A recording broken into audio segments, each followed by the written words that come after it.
former minister, and founder of Something or Other Publishing, Wade Franson, is the host of Created in the Image of God, a series that examines the role of religion in society, from messianic returns to the emotive responses transmitted through our culture. Wade fearlessly addresses reality claims from all directions, objectively exploring their compatibility with Holy Scripture. Tonight's episode, Sacred Threads, with Paul Aryeh. Good evening, everyone. This is Wade Franson. It is episode 100 of Created in the Image of God. What a milestone. That means we've been on the air well over 2 years because we originally did not run the show weekly. And I'm not even sure exactly at the moment when that first episode was, but I could not be more proud and excited to have had 100 episodes of Created in the Image of God. And we have a very special guest tonight who's in the studio. His name is Paul Aryeh. And Paul has 14 years of immersive experience living and traveling throughout India. Paul was trained by one of the country's greatest spiritual masters, Sri Kaleshwar. Drawing from ancient knowledge and techniques, Paul offers insights into the power of meditation and the tools necessary for profound change. He specializes in helping people discover how to reimagine their life and unlock the limitless potentials inside. Paul has also founded a spiritual meditation and healing center in Los Angeles, where he focuses on working with vibrational power and healing objects and the like. I'd like now to welcome Paul into the studio. Hey, Wade, great to be here. It's really good to have you. I know we were having a little bit of technical difficulties there during the pre-show tech check, so hopefully we'll be able to go without problems now going forward. So, Paul, we always like to start by introducing you to the audience, and I've given you a brief bio, but we like to go deep into the history to your creation story. In other words, where do you come from? And I mean physically in that sense, but also, before you were brought to Earth, there were others who were thinking about you and co-creating you, namely your parents. So we like to go back into those roots and understand a little bit about you as where you came from, that history and background, and then your coming of age. That's like the first segment. If you don't mind sharing some of those things with our audience. Sure. So I come from a Middle Eastern background, and we're from both my parents were from Iran. So, and they had, during the 50s and 60s, that was their era. And so my parents came to the land of opportunity. And so they went to the East Coast, New York, New Jersey, and then we traveled at the age of 13 over to the West Coast, which was Los Angeles, and where I spent the rest of my adult life in the city of the angels, so to speak. And that's really how my whole spiritual journey began. It was in a traditional family upbringing, and I guess it ties into the whole spiritual journey because, as you enter adulthood, you start asking a lot of questions and you start introspecting as far as, what makes you happy, who is God, and what's my role in the whole scenario. So that then I guess, went through the whole high school, college, and then after college, I really began my spiritual practices, which eventually led me. So let me jump in a little bit. So you mentioned Iran, Persia in the 50s and 60s, turbulent time there. Were your parents more secular? Were they religious? What was the cause of them deciding to leave Iran? Aside from wanting to maybe come to America, but were there pressures on them to leave? Yes. I think it was a combination of pressures to leave, change in regime, land of opportunity. Iran at that time, even though it was very prosperous, there wasn't a lot of opportunity. And so we all strive for a better life. And so for them, it meant United States. And then after, after the Shah of Iran was overthrown and the whole turbulence of the 70s, everything really changed for the whole community. So yeah, I mean, it was not an easy life. Let's put it that way. And did they have religious beliefs that they brought with them, or were they more secular? I think that they brought their religious beliefs. They come. My whole family comes from a Jewish upbringing, and so it was that whole patriarchal framework that I was raised in, and went through the whole process of having bar mitzvah and being raised in a Jewish community and upbringing. I recently had a conversation with somebody who, for whatever reason, emphasized that in Judaism there is mysticism. And I wasn't raised Jewish, but I have quite a bit of familiarity with the Old Testament and with ancient Israel and its history and sort of a generalized understanding of Judaism. And I didn't feel that in prior to this discussion. So obviously there is Kabbalah and there's the emergence of Jewish mysticism. But were your parents more sort of Torah observing, or were they more interested in the spiritual and maybe the mystical even? I think that they were really interested in the more secular and cultural and the basic human values and family comes first mindset. Of course, during more the social teachings. Right, exactly. And you go to the temple, at high holidays, because that's your time to repent. It's your time to be introspective. It's your time to begin to understand your roots. And Judaism, at least what I was exposed to, was more of a cultural phenomenon. It was like, okay, great, all these beliefs, all these rules, all these handed down laws that you're supposed to follow, and then ergo, if you follow them, you'll be happier. So interesting. Okay, so I just think it's fascinating. I've talked to many Persians, but none really who come from a Jewish background in Iran, in Persia. So that's why I'm curious. So how did that affect you in your early formative years? Those religious beliefs. How did they guide you, or determine or help determine who you ended up being as a young man and in your coming of age years before perhaps other experiences? Yeah, it's a great question, Wade. And I think that the bottom line is that I asked questions about happiness, about God, about mysticism, but I never could get answers. I mean, I was searching for something deeper, and I think I was searching for a relationship with the divine, that mystical aspect. I mean, by the time I became a full-grown adult, I realized that I wasn't going to get the answers and the experiences that I need, because really religion without experience is really dogma, and it's just a bunch of rules that are imposed on you by a structure which says, follow this, then you'll be doing your duty and you'll be a good person.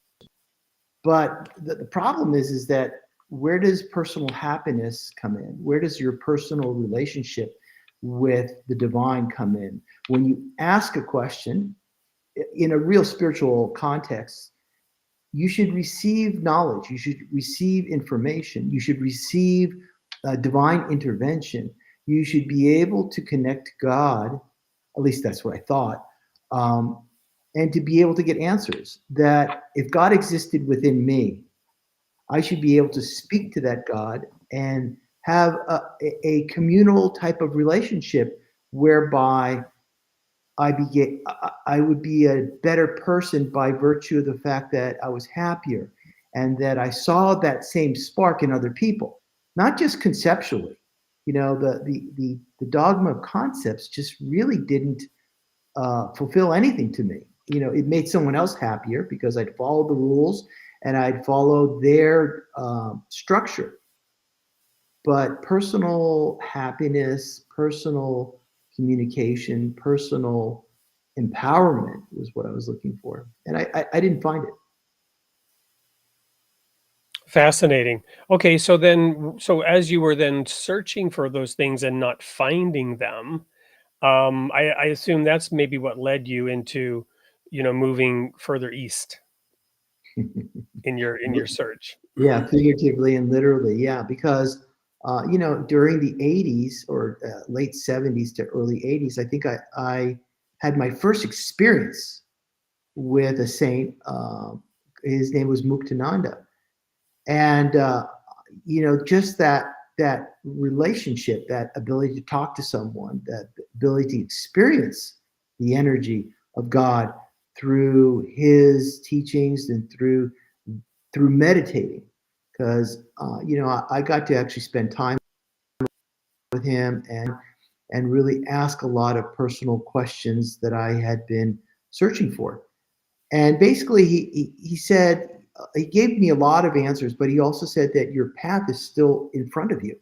Your spiritual unfoldment has yet to bloom and blossom to the degree that you can have it be like the breath that you inhale and exhale on a daily basis. Wonderful. Well, I know that we don't have actually a book trailer from you. I believe you are working sort of slowly on a book. Is that correct? But don't have anything ready yet. I have several chapters about it, and it took me a while to really digest the experiences that I had while in India for 14 years. I mean, witnessing and participating in miracles, experiencing divine visitations, to be able to understand and digest them so that I could speak to them authentically. Having a spiritual experience is one thing, but to understand its impact and to understand its significance is really at the core of spirituality. And so part of my process has been digesting it, so to speak. And now I've gotten several chapters completed. And one of the chapters was to understand the miracle we call in Christianity the Jesus factor, or the Jesus consciousness. And we Well, can go into. we'll get into that. We'll get into that in a couple of minutes. I just wanted to sort of segue out of that initial segment. We usually then will air an ad for the author's book. In your case, that's still a work in progress. You're still digesting, processing, creating that book. However, you do have a healing center. So let's quickly talk a little bit about the founding of that and the fact that you're going to offer a free 15-minute discussion introduction to one of our guests later. So tell us a little bit about the Healing Center, the spiritual meditation and healing center that you founded out in Los Angeles. Right. So one of the things that I learned early on is that in order to really grow spiritually, you need to have an environment, a sanctimonious place within which the energy can grow and develop and to become tangible. It's almost like having your own camp where you've got the infrastructure of support for spiritual work. And so everything's rooted in the five elements, the earth, the fire, the sky, the water, and the air. And so the earth element is really profoundly important with all spiritual work, because when you have a strong base, then the spiritual experiences come much more easily. So, and plus the fact, if you're going to heal and if you're going to do the spiritual work, then you need to have a plot of land that can hold the vibrations.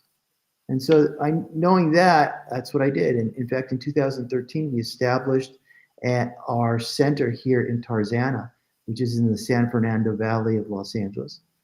And we developed the energy. We grew the energy to where it is today, which is a full meditation and healing center. When you come on the property, the peace is very tangible. The nature is very strong and powerful, and the vibrations are very healing.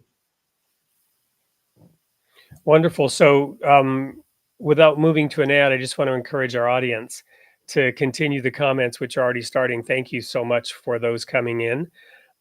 We will visit those in the last segment, and we'll be introducing you to Paul personally, so that you can have that free discussion with him personally. But then I'd like to now jump right into the work that you're doing, and we'll go into those experiences in India. But let's start with this idea that the earth had to be prepared, that energy had to be, in that sense, created. Unpack that for us a little bit. What does that mean? And realize that, myself, others, complete novices, really have no understanding of what you're talking about, but very interested and in fact fascinated and curious. Right. So there is a science to the elements when it comes to the blueprint of a floor plan or of a property outline, and so on and so forth. And it has to do with the spiritual energy. In the spirit, by spiritual energy, meaning that you have to have all the elements aligned and cooperating with each other. And how you can imagine is that if you take a square and you divide it up into four quadrants, those four quadrants represent the elements. And so when they are in the right place with the right orientation, I know this could be a little bit difficult, but just bear with me. Then there's harmony between the elements, and then their power of the elements increase.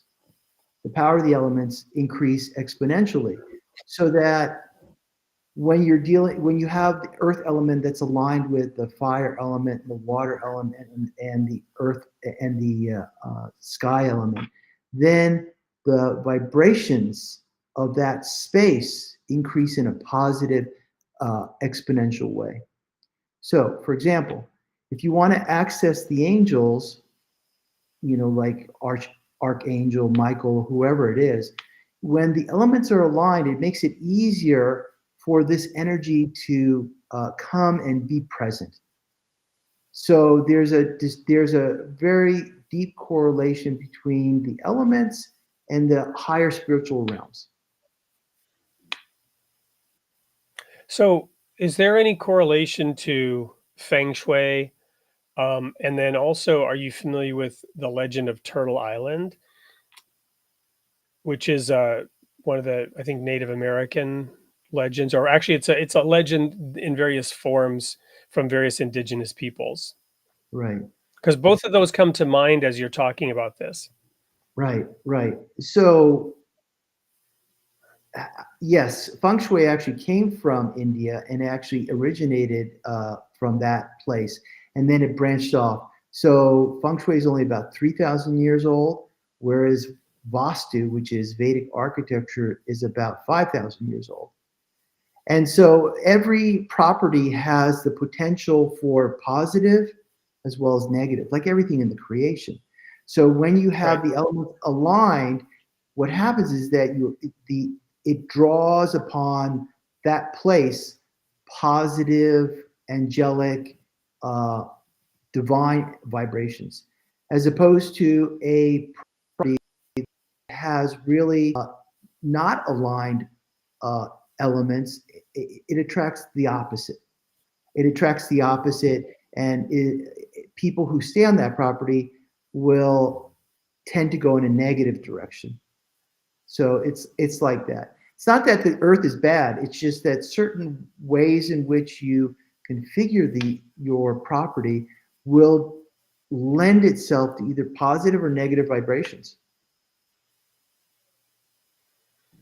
Yeah. So and I am completely accepting of this. What's intriguing to me is to learn that feng shui is more recent, right?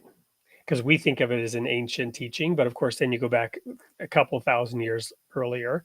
And again, the legend of Turtle Island, which one of the commenters is speaking about, goes beyond the fact that there was one land. The land resembled the shape of a turtle, or that it was created on the back of a turtle, but rather that the people were one, and that the various peoples, often it's the different races, were given different responsibilities to care for those four elements: the land, the earth, the sky, the water, and fire, right? And that they would care for, they would have some responsibility for these elements, and then at some point in the future, um, that coming together would happen again, that unity. Um, and so all of these things, balance, vibrations, to me, the pieces of understanding are scattered amongst the creation. And that's why we love having these diverse viewpoints, Right. to pull some of these pieces together. And I'm fascinated by this piece of it. I also, in my personal travels to India, very much experienced, a spiritual energy that seemed, right down into the earth. So now let's talk about your travels to India and how that plays into what you're doing now, and what some of those experiences were that shaped you and gave you direction that you're now following. Sure. So I guess what you're saying is like, how did that land impact me in my spiritual development, essentially, right? Well, even, is India imbued with spiritual energy down to the earth because of the 5,000 years of spiritual tradition? Um, Yeah. not that it's in balance today. There's probably a lot ecologically out of balance in India, but nonetheless, you follow me. And then how did that play into your experiences over there? Yeah. So let me put it to you this way: it is the birthplace, or it's spiritual energy is incredibly tangible, and it's incredibly powerful. And I'm sure that your audience knows of the theory that Jesus went to India. So then the question is like, why would Jesus need to go to India? And the answer to Well, and that, there's also the additional theory that his disciples, Thomas, for example, right, in southern India, right, um, and I visited some of those places when I was there. right.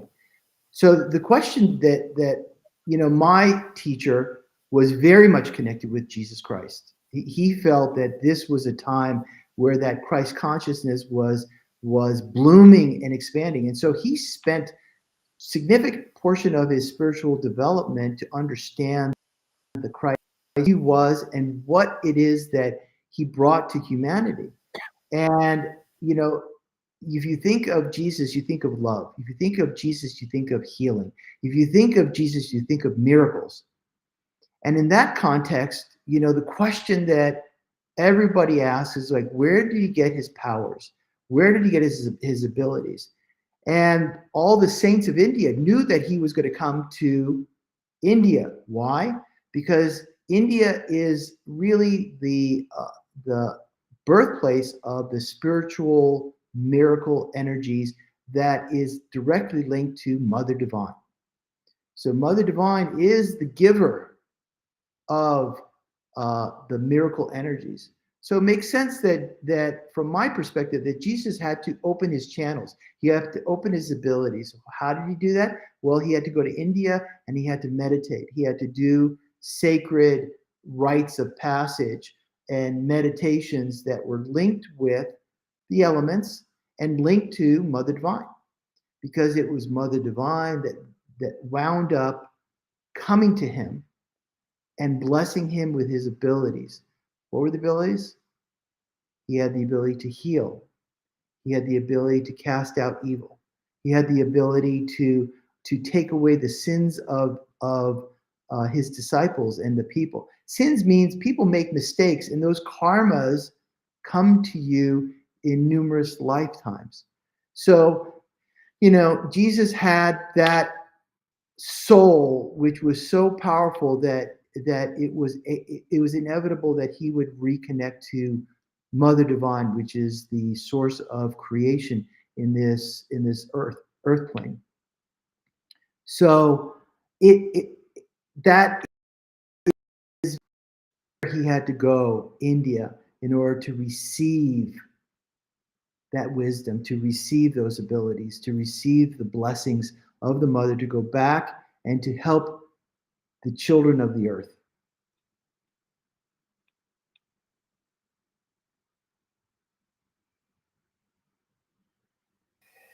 Sorry, what were your personal experiences then in India? You mentioned the Jesus factor and that you had mystical experiences while you were in India. So share a little bit about that and your awakening in that sense to new things. Well, I spent many years meditating, spent many years repeating sacred mantras, drawing sacred geometry, which is called yantras. And, the spiritual path is about purification. It's about releasing out your belief system of the way the world is, the real spiritual world. And as I went through these processes, I was able to get in touch with angels. I was able to participate and to witness many miracles. And then eventually, probably more than halfway during the 14 years, I actually was able to witness and meet and experience it with my own two eyes, the physical form of Jesus Christ. So that really. So what was that like? Explain to us how that occurred.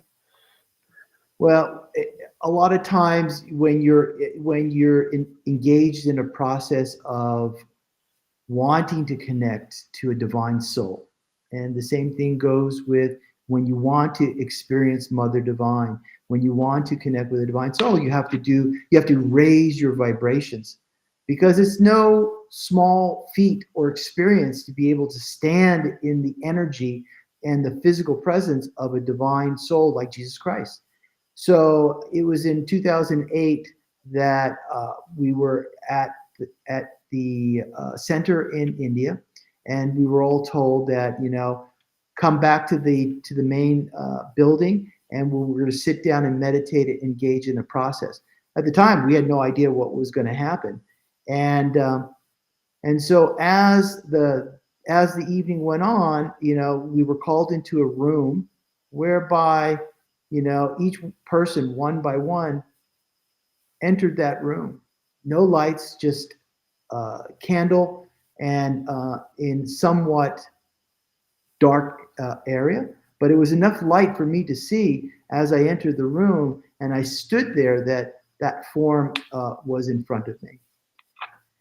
And then private, we had a dialogue and a conversation, and he blessed me with certain things and certain abilities.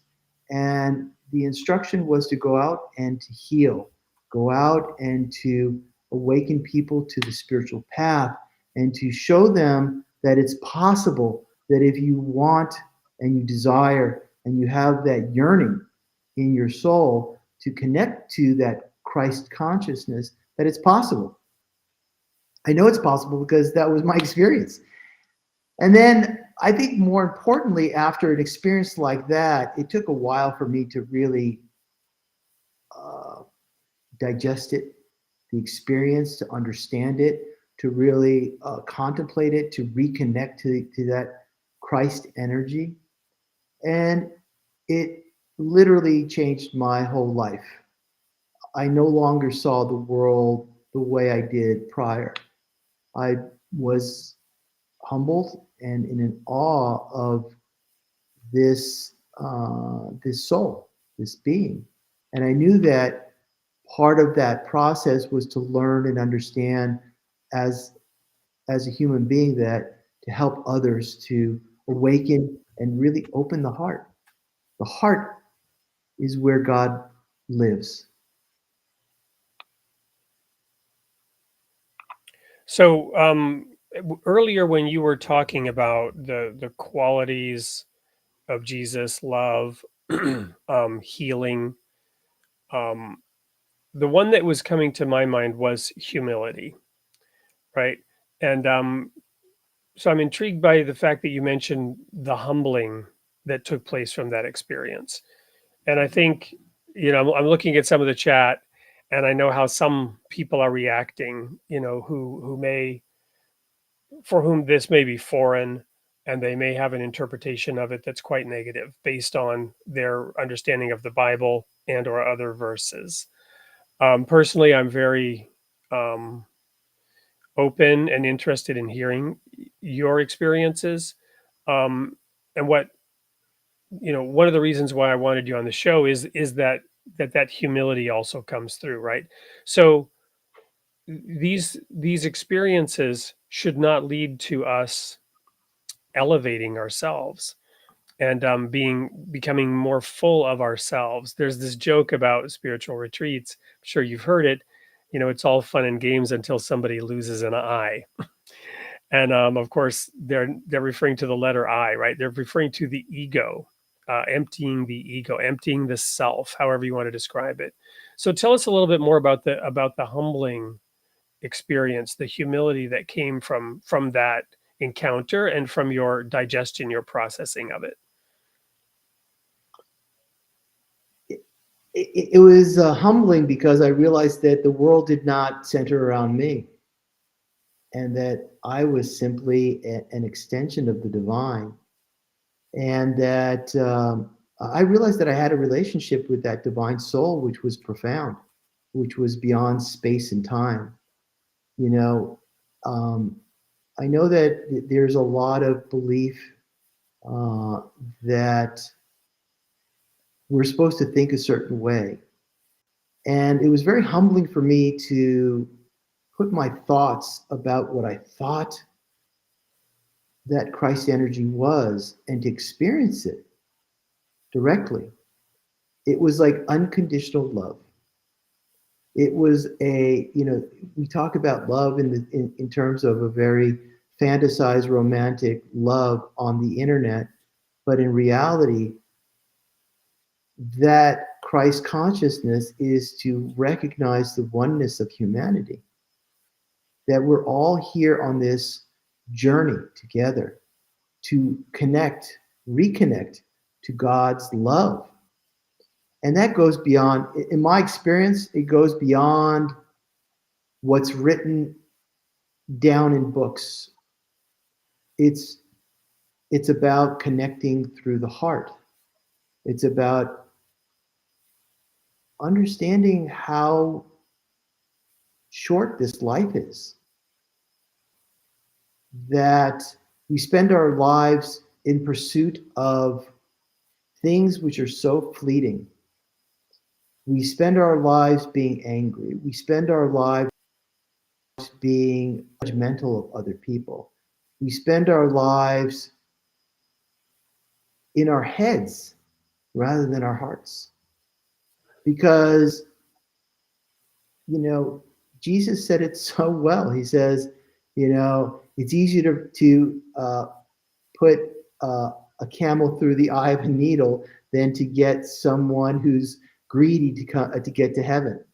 And Well, yeah. So let me unpack that a little bit. I love that you brought that up because I'm watching some of the comments in the chat, and I don't want to let us react and respond to people in the chat rather than the message that we need to discuss.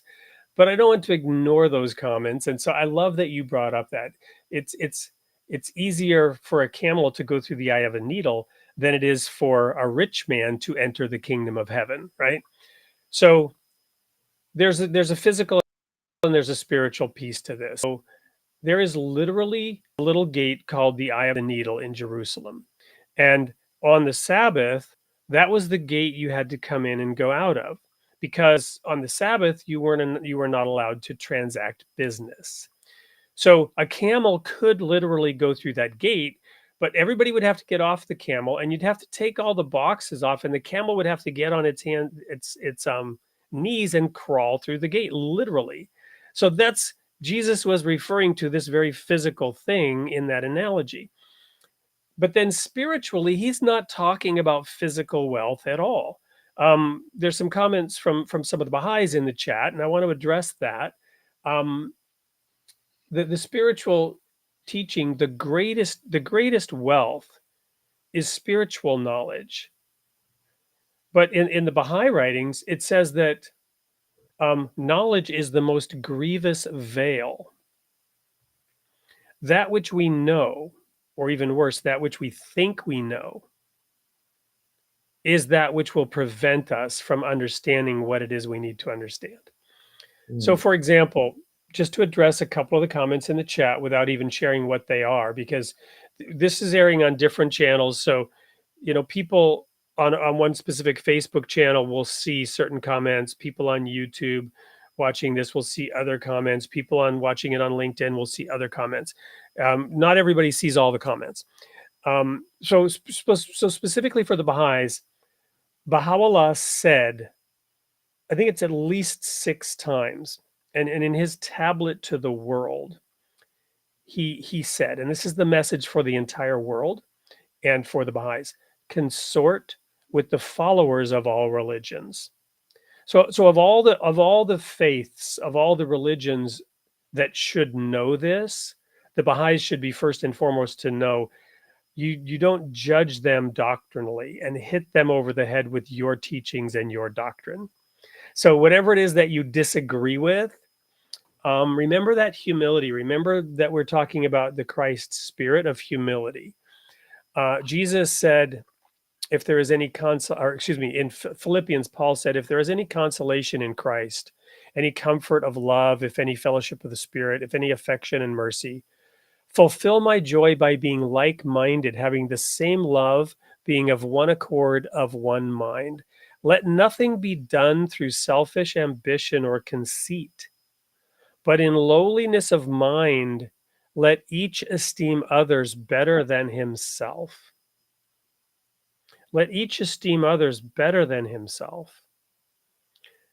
Let each of you look not only for his own interests, but also for the interests of others, not insisting that we're right, that our understanding is right, or even the most important at this moment, to sort of throw it at other people and force them to be confronted with what we think or what we know. And it goes on to say in Philippians, let this mind be in you, which was also in Christ Jesus, who being in the form of God, being a divine being, did not consider it robbery to be in that sense equal with God, but made himself of no reputation, taking the form of a bondservant and coming in the likeness of men. And being found in appearance as a man, he humbled himself and became obedient to the point of death, even the death of the cross. Therefore, God also has highly exalted him and given him the name which is above every name, that at the name of Jesus every knee should bow, of those in heaven, those on earth, and those under the earth, and that every tongue should confess that Jesus Christ is Lord, to the glory of God the Father. So these verses are critically important as we seek to understand another person's perspectives, another person's experiences, different from our own, maybe challenging to our own beliefs. I'm reflecting now, Paul, on how you said your journey was to ask questions that could not be answered at the time by the people who were your spiritual leaders at the time, and the spiritual community that you were part of wasn't giving you personally the answers that you needed because you wanted to go deeper, higher, right? So sorry for this sort of digression. I just wanted to address a couple of the comments that I'm seeing in the chat in this sort of generalized way without calling anything out specifically. So I respect everybody's point of view, and everyone has a different path, but my personal experience is my personal experience. No one can say that it's not valid, but is that the Father is consciousness, is the fabric of this creation. And the mother, I mean, in Indian mysticism, that you can't have one without the other. You have to have the seed of you have to have consciousness, right? And the seed of consciousness is the fabric in which the whole creation is generated through the mother's manifestation of the father's seed in Indian mysticism, and the joining of that female and male energy is the spark of creation. And to understand that spark of creation, you need a teacher. And that's what Christ preached. He preached the glory of the Father, but he also understood the magnificence of the mother, because they're both components of the same world that we live in. And in that creation, there's tremendous bliss, there's tremendous love, there's tremendous, you walk out in the nature, you just look at the nature, it's amazing. It is amazing because the energy that's vibrating through the trees, through the ground, through the sky, and the creation of this world, one part is absolutely amazing.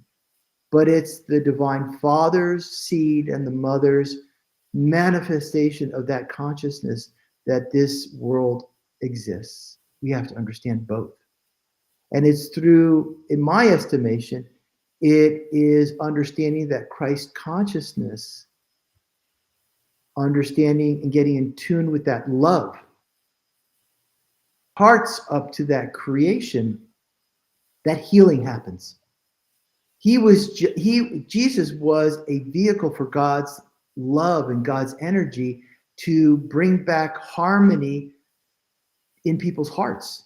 So in a sense, he returned everybody back to the source of the Father, which is consciousness, so that people can understand that the same consciousness that exists in Wade and Paul and all your followers is that same consciousness, the vehicle through which you call Jesus Christ.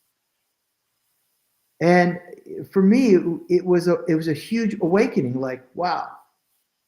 Because what I began to experience is that all religions talk about the same thing. They talk about it in their own way. And I have to respect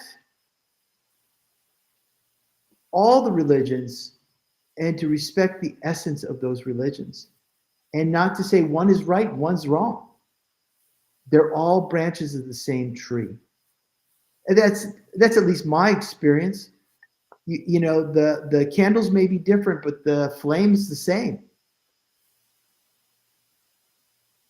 Amen. So I want to go to a commercial break, and there's a gentleman who's been on the show before. I'm gonna air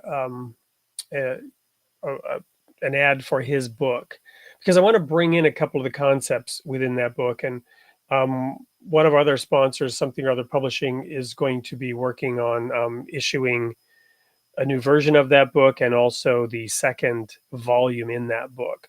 So when we come back, I'm going to unpack a couple of things that you said and go a little bit deeper with this in light of this this input from another author, Joseph Atman, who has a PhD in the philosophy of religion, and he's written a book called The Philosophical War, which is his reinterpretation of the Genesis story, which we'll get into in a moment right after this ad. Don't go anywhere. We'll be back with more of Paul Aryeh and his experiences with India and with the Christ factor and his work in the healing area. Don't go anywhere. We'll be right back. Where the battle of minds goes unnoticed, one man dared to challenge the very structure of consciousness itself. Joseph Atman proudly presents the first part of his groundbreaking collected work, A Philosophical War. Atman's mission is to expose humanity's most elusive adversary, the structure of its own consciousness.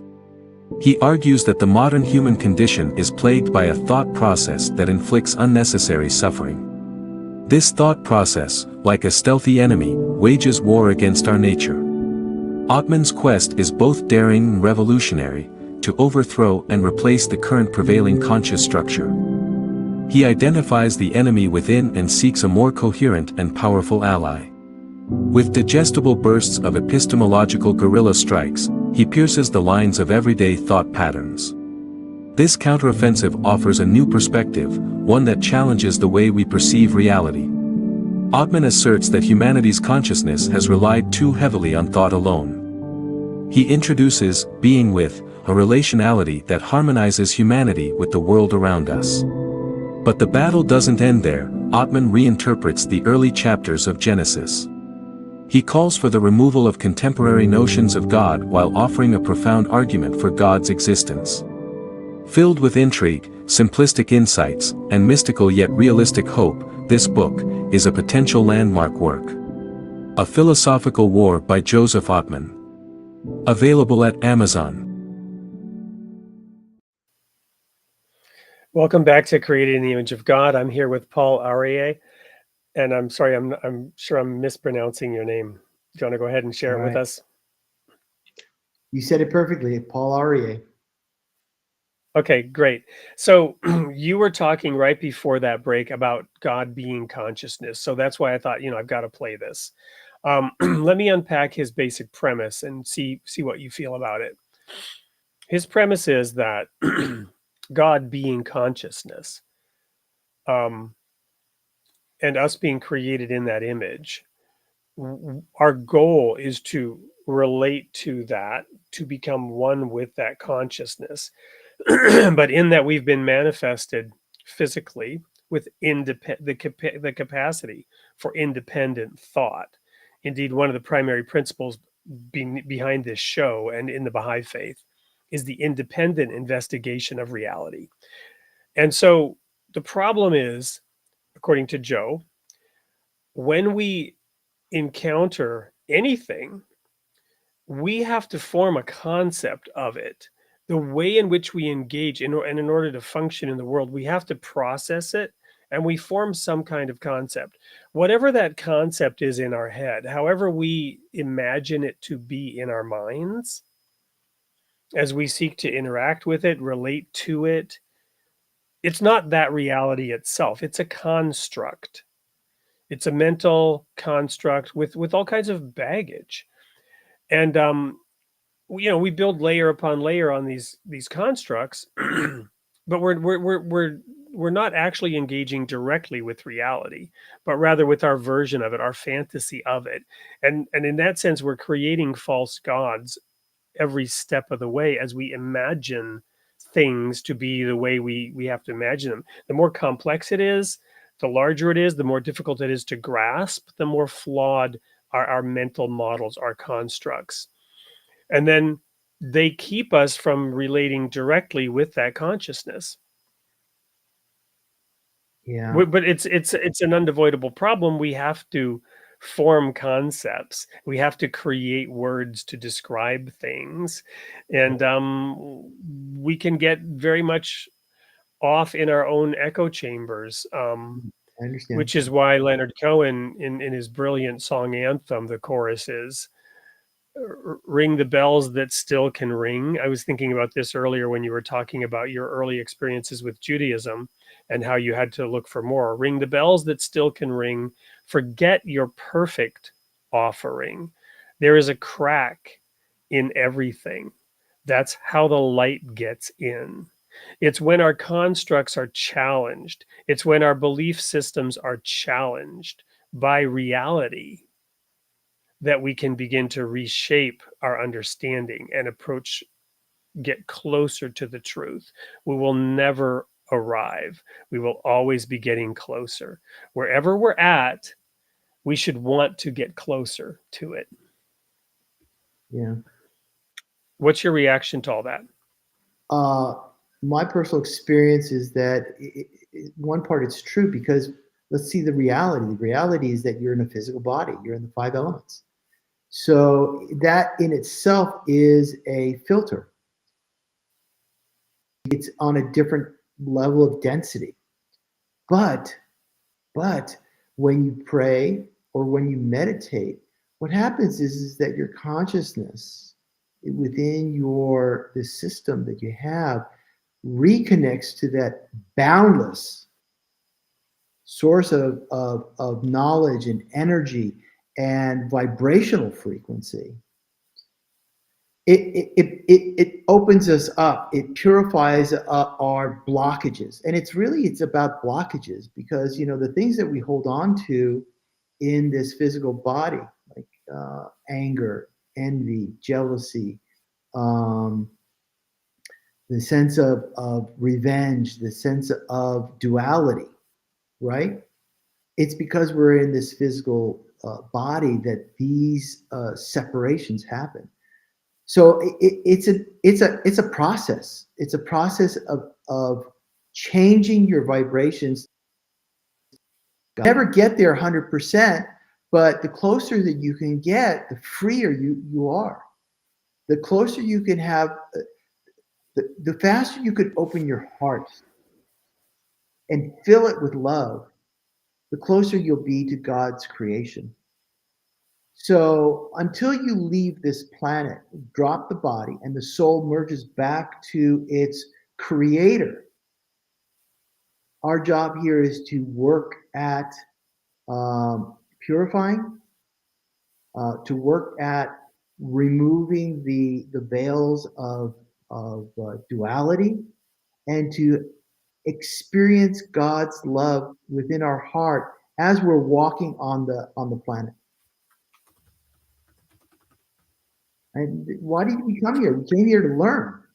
We came here to change our belief systems and to experience the energy of God's creation. So, although it's a tall order, but what else is there to do in this life except to try to transform ourselves, like your title of your podcast is, to become like an image of God, not to become God, but to be like a mirror of that divine energy. So the question is, how do we do it? How do we transform ourselves? How do we heal? One of the biggest difficulties on the spiritual path is, how do you heal that which separates us from the nectar of God? How do we heal? How do we forgive? How do we embody the divine energy that Christ was trying to teach us? The example that you gave with the camel in the eye of the needle is, he's telling us, change your priorities in life. Change what's important to you, because this life will be over in a blink of an eye. Change your priorities, focus on God, pray, be humble with your fellow man. Even though you don't agree with him or her, respect, show empathy, show love. Do it as if Jesus was standing next to you, guiding you in your journey. The dark side is always there, wanting to feel you negative. But it takes tremendous capacity to embrace the positive, even in the face of all the negative emotions. That's what I learned.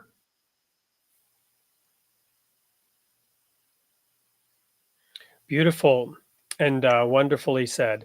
I want to share a quote because you talked about purity, and then you referred again to the the camel in the eye of the needle, and transcending that, having different priorities. This is a quote from Baha'u'llah. It's something called. It's from a collection of short, powerful statements called the hidden words, and this is the first hidden word from Baha'u'llah. O son of spirit, my first counsel is this: possess a pure, kindly, and radiant heart, that thine may be a sovereignty, ancient, imperishable, and everlasting. And why this came to mind is the intermix of things here. Like when we talk about the camel and the eye of the needle in priorities, I'd never I'd never looked at this term possess in that light. We think of possessions, right? And now we think of greed and trying to acquire possessions, right? But rather, here we're told the thing that we should possess. And I hadn't looked at the word in that context. The thing that we should strive to acquire and possess. I mean, we already have it, but I guess it's more like polishing it in that sense, or cleansing it, purifying it. Possess a pure, kindly, and radiant heart, that thine may be a sovereignty, ancient, imperishable, and everlasting. And that purity. So tell us now a little bit more about your experience in getting to this place where you have a focus on love and healing and those things that you mentioned that are the things we need to possess and need to acquire on this plane of existence. Right. So when you enter the spiritual path, if you really have the intention to know God and understand God's love, what I realized early on was that I had to face my demons. And people don't understand that concept, because if you don't start to recognize that which in you, which you've brought along many lifetimes, are the things that you need to purge. As you purge out, for example, anger. Anger is a very destructive thing. And it is the one trigger in life that will pit us against other human beings and force us to have the illusion of separation of individuals. Christians against Muslims, Hindus against Baha'is, Buddhists against the next religion. Because we think that embracing God, that we need to defend God. God doesn't need defending. You know what I'm saying? And Amen. Yeah. And what I notice is that it's all about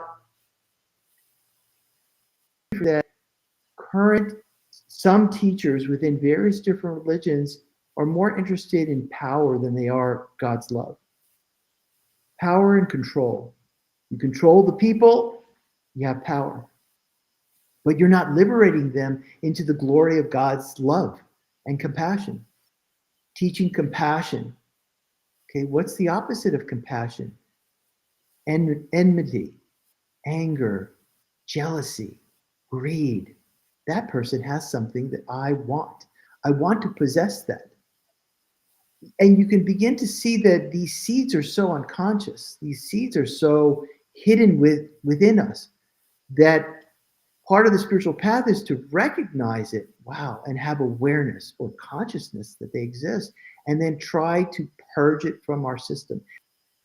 And if with it, then we have to seek divine counsel. And it could be as simple as a prayer. Jesus, I have jealousy of my neighbor because they have more money than me. Please take this sadness or this feeling of unworthiness from my heart, and let me be happy just with the love that I have for you, And what I realized is that a lot of my actions were driven by these darker tendencies and these darker habits. They're habits, really, when you take a look at them, and these habits are rooted in pain. Unworthiness is a huge example of how we don't love ourselves, because we don't see ourselves as an image of God. So what I realized I started getting in contact with that which separated me from where I wanted to go. I wanted to connect to the angels. I wanted to connect to God. I wanted to experience love of myself, and really let go of the the vibrational emotions which were only hurting myself. Does that make sense, Wade? I mean, it Oh, sounds kind of absolutely. No, I want to just add, because you mentioned pain, and you mentioned, exercising the demons, right? Um, they're often fear-based as well. I've used the analogy of the demon that possessed me, which was a fear-based demon, and I'll share it here openly. When I was a young boy, 8 years old, my parents divorced. And that led to, for me, a catastrophic situation in which my father kidnapped us and smuggled us out of the country. And we were separated not only from everything we knew, including our mother, but from each other. He put us with three different sets of aunts and uncles.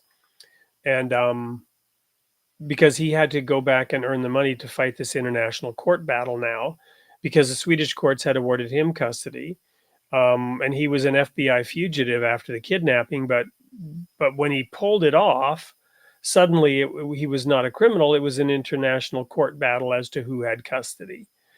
Um, and so I don't know, the laws may have been changed. This case eventually went to the Supreme Court of Sweden. The point is, it was so traumatic for me as a boy that I had this fear of relationships. And ultimately, when I did end up getting married, a fear of divorce. And that fear was so strong, it possessed me in that sense. right, right, So right. I said, as a reaction to all this, I will never get divorced. And I also, built this on scripture, because in the Bible, the Hebrew Bible, Old and New Testament, it says God hates divorce. And I could attest amen to why God hates divorce. And so this desire to never do the thing that God hated was reinforced spiritually with the teaching and the doctrine as I understood it. And indeed, it is a horrible thing, and it would be better if divorce didn't happen, right? But nonetheless, it does happen. And this fear possessed me. Well, it should be obvious to anyone who knows that strong fear-based, almost, demon that possessed me caused me to end up behaving in such a way that I ended up getting divorced. And it was through that pain and through that horror that, I said I would never say never, that ultimately, that there was some healing that came through that, and that demon no longer possessed me after its power was broken by having it actually happen. It almost broke me in the process, but then God showed his love and mercy and gave me a new life, and now I have a beautiful family. But I had to exercise that demon. I had to go through that hell in order to come out the other side. Right. And it's really interesting. Pain and suffering is the meal of the negative dark side. They feed off of it, and I don't have any issues sharing that on this podcast, because it's truth that the dark forces create pain, suffering, because it creates an energy which they feed off of, but they can't stand love. That it's love. Only thing that the pain and suffering hurt. That's the first and foremost thing. So whatever it is that Well, and here's I here's the have, here's the simple analogy as well. So to just give another perspective on that, right, um, Jesus said, "Resist the devil, and he will flee from you." Right. So the devil really has no power, and there's really no darkness. Darkness is the absence of light. So right, when love comes into the room, when the light switch is thrown on, the darkness immediately flees. It vanishes. Love destroys. If perfect love casts out fear. Love is the antidote. It's like flipping a light switch on and the darkness is gone. right, exactly. So in my process of spirituality, I came to terms with the fact that I had to look at those seeds, lack of a better word, and I had to purge them. I had to consciously purge them. It's like, where does this anger come from? Where does this unworthiness come from? Where does this jealousy come from? And then I would struggle with releasing and purging until I learned the lesson behind it. Because God will put you through the trials and tribulations and the fire as they beat the metal to create the sword of righteousness. And there are times where it was very, very, very tough. It was painful to go through those experiences. But then I called upon God, and I said, "Listen, I'm having a tough time with this poison. Help me to rid it from my soul, because I don't want that vibration in my aura. I want to be happy. Even if I don't have anything, I want to be happy. I don't want to walk around with a dark cloud over my head. And I want to have more love in my heart." And sure enough, when I put that intention into the creation, God responded. God will respond. It's amazing. The universe is the embodiment of God's love. And if you really have sincerity in your heart, you can transform anything. And that's what I try to teach through meditation. You can change your vibrations. You can cultivate a healthy soul, And I tell a lot of my clients, I said, there is no heartbreak that cannot be healed. If God exists, it is possible. It may take time. It may require a new level of faith, and it may require patience and a lot of hard work, but anything is possible in this creation if you know how to invoke God's power. Amen. I want to throw out a couple of anecdotes. Just this week, somebody was sharing with me that haven't looked this up to verify it, but that I think it was actually Zig Ziglar, who's been around for a long time, who was sharing a study in which polygraph tests were administered, and the question was, "Do you believe in God?" And those who said no were consistently shown to be lying with the polygraph test. And maybe they were lying to themselves even, right? Maybe they believed it, but the Right. polygraph test told them, no, you Right. actually do believe in God. But the inverse of that is this joke I heard, and I have teenagers. We have teenagers, which we're very grateful for. But the joke is that God made teenagers so that we as parents will create someone in our image who later denies our existence when they become teenagers, right? So because they want nothing to do with you during those years. But all of this just reminds me of another quote from the Bible in the book of Hebrews. What you were talking about, the pain and suffering and how darkness feeds on that suffering. Why did I bring up, well, does God exist? Because in those dark moments, or when people, when bad things happen to good people, people begin to doubt that God's exist. We begin to doubt God's love for us when things don't go the way we want them to, when we suffer. But in Hebrews chapter 5, verse 8, it says, though he was a son, referring to Jesus, yet he learned obedience by the things which he suffered. And we all know that Jesus suffered, like no man had suffered before. Right. In his innocence, he suffered. And having been perfected, he became the author of eternal salvation to all who obey him. So there's this cycle of obedience, submission to God, even when things don't go our way. The whole book of Job, the story of Job, Right. where, who are you to question God as he purifies us by literally, enabling or allowing suffering to occur. And of course, God is not the author of suffering. We do it to ourselves and we do it to each other. And our ignorance, our lack of skills, our lack of wisdom, whatever it is that ultimately causes suffering.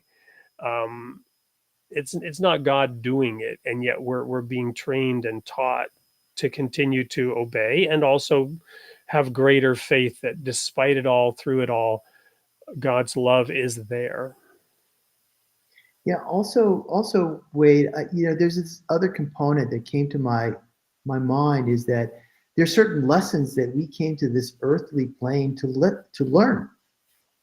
Yes. And what's really amazing is that when we actually can learn the lesson, that God will release us of the suffering that is behind it. And also, it's the other part of it is karma. Karma is action to reaction. If I did something to hurt someone else, that energy will come back to me, just as it would during Jesus' time. The difference is that Jesus took the sins of the people and bore the brunt of those karmic actions and washed it in one fell swoop. That was Jesus's greatness, was that he was able to turn poison to nectar, and he transmuted it, he transformed it, he gave it up to God because his faith in God as the creator, because everything came from God, then it should in turn be able to dissolve back into the nature. Amen. Well, we're already a little over time. We do this often, and I keep trying to not do it, but the conversations are so interesting. We've covered so much ground. We'll probably have to have you back to continue this conversation. We'll probably only have time to go through a couple of the comments, but let's jump into them. I'll go through chronologically, and I don't know, Paul, if you've been able to see some of them as they come through over on the right of the screen inside the studio. But Crackers is back and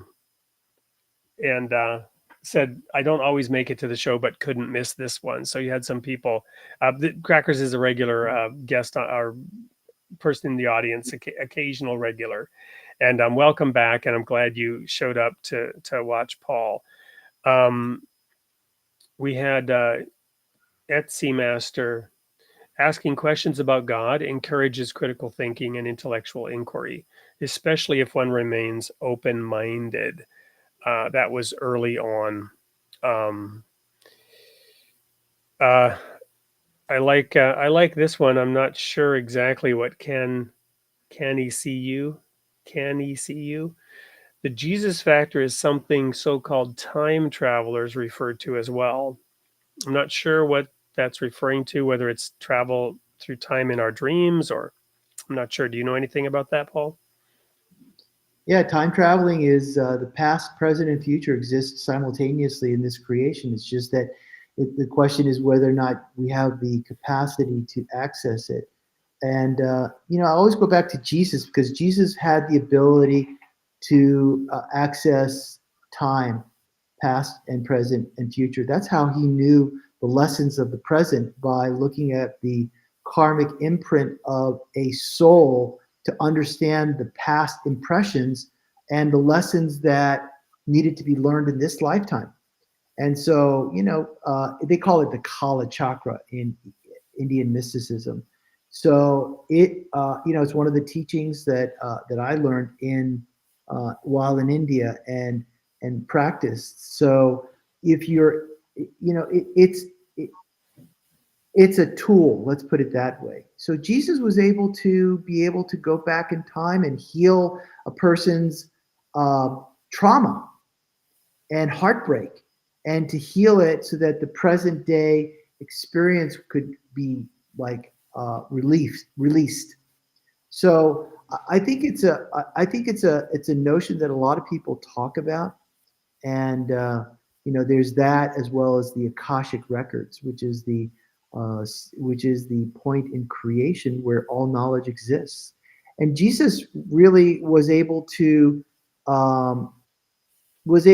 access that, and to be able to speak to people's souls. I talk in terms of like what my point of reference, but all these experiences have been validated for me over time, and yeah, it's quite extraordinary. It's a big topic in itself. Thank you so much.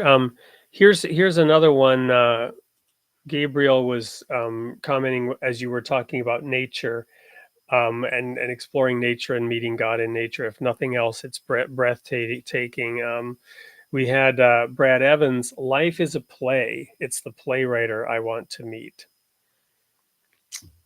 Yes, indeed. Don't we all want to do that? We had, yeah. Yeah, we also had Bert Lawrence. This is an interesting little factoid. The glory of God came into the temple from the east, and as a pattern, it will happen again. When we were talking about the various gates in the temple, and I think Bert, this is the person who wrote a book on the location of the temple. We had Bert on the show here a few weeks ago. Thank you for joining us tonight. God thought of it first.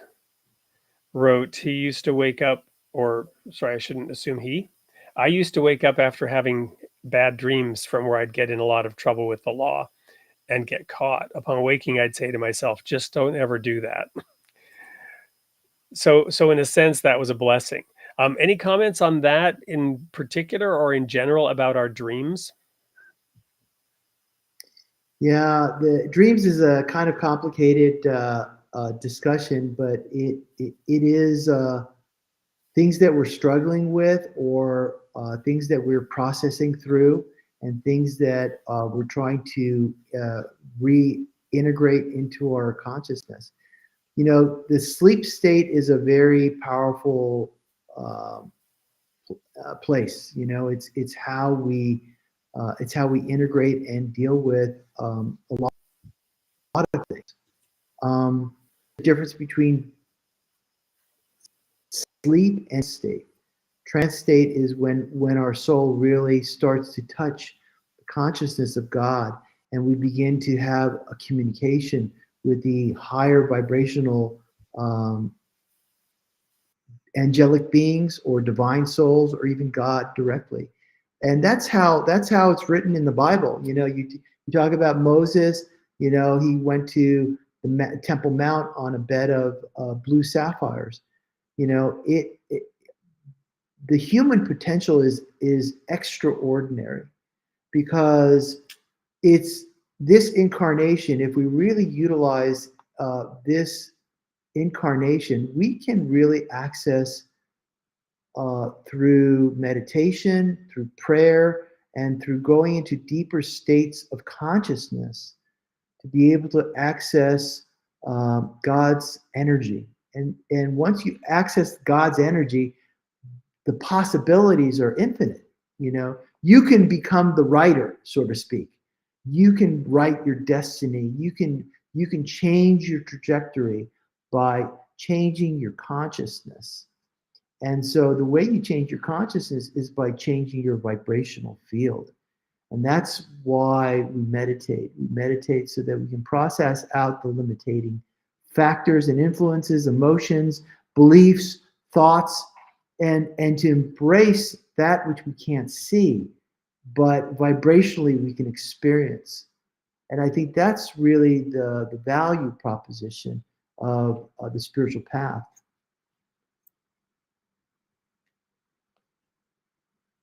Well, Paul, I think that's a great point to end on, and invite that free discussion with you. What I'd like to do, if there is a comment that particularly jumped out at you, one of the ones I shared or one of the other ones where you'd like to offer it to a specific individual, we can certainly do that. We could also invite people to email you, and you could choose somebody that way as well. either way, up to you. We'd have to then share your email. But maybe you would like for people to be able to get a hold of you. So how do people who want to get in touch with you, how would they get in touch with you? Is there a place they can go to learn more about your work, to Right. get involved, to get engaged? Go to the website. Everything's there. My email's there. You can schedule a 15-minute free one-on-one just to talk to see whether I can help you. And then if you choose, if you see And that, that website, is that paularyeh.com? correct. All right, let me just go ahead and put that URL right there in the chat. Go ahead. And I think that's the best way to really create value for people, is to have that one-on-one. And I'm willing to spend the time and to do that. Go to the website. I've got my calendar there. You can just plug it in. You can send me an email. You can ask a question, and I do respond. And that's really the value proposition. That one-on-one is like a thing of the past. Everybody's got AI doing the answers for everybody these days, and it's that's a whole other conversation. It's AI versus God. Who's gonna win that competition? So I like to bring a human component to it, because I think that dialogue and discussion can really create insight and hopefully help someone. And then if people feel that something can happen, great. Then if people are looking for healing, we can schedule a healing where I talk to people, and we can do a distance healing. We can do a consultation. Maybe there's an area of your life that you need some support and some guidance. I'm there for people. And I think that's the best way for people to connect to me.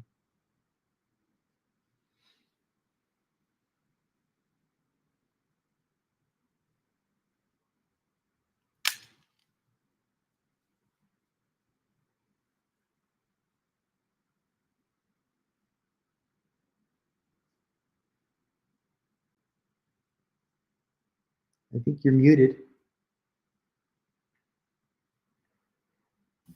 Thank you, Paul. I just showed your website for everyone to see, and then I was just asking if there were any final words of love, guidance, of sharing that you'd like to provide to our audience here as we wrap up for tonight.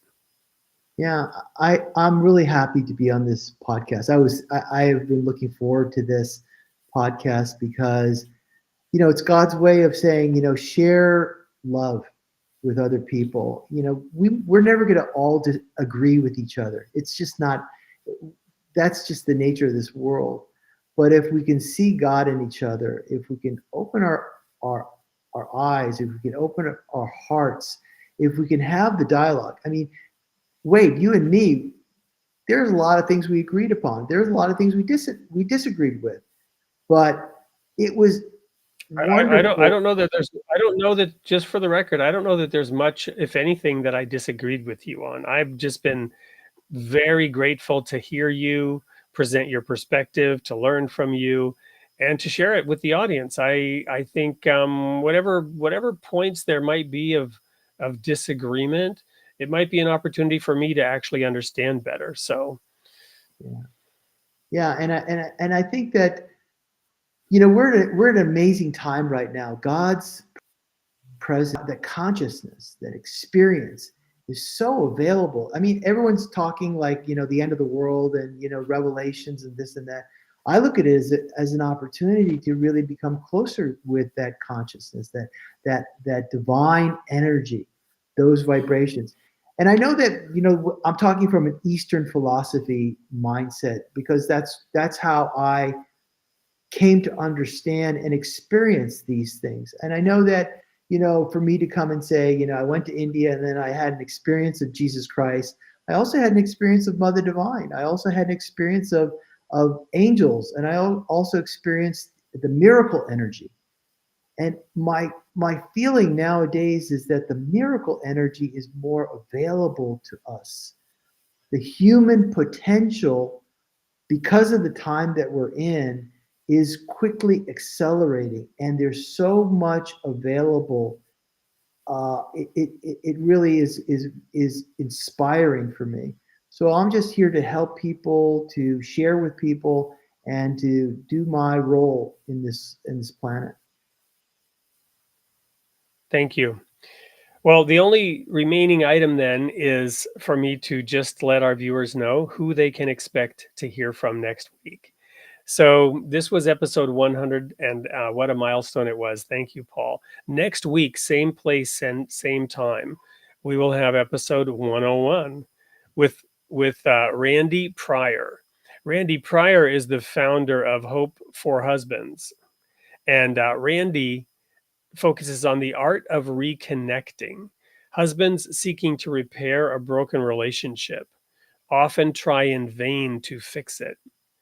According to Randy, Ephesians 5, verse 25 calls us to love our wives, not make them happy or change them or fix anything. How can we apply this to establish divine marriages? Randy Pryor shares insights from 14 years of experience in helping reconnect separated husbands with their wives. So that's a focal point, but I don't think it's only for husbands. I think wives will enjoy, listening as well. Single people, people who would like to get married, people who are no longer married, anyone who wants to learn about human relationships with that most mysterious of creatures, the other, right? So please do join us next week, same time, same place, on June 4th, which is actually the birthday of my daughter. Probably shouldn't share that. Oops, rewind, strike. But June 4th, Randy Pryor, The Art of Reconnecting. And Paul, thank you so much. I do hope that we will have opportunity to have you back on the show. And everyone, until next week, may God be with you.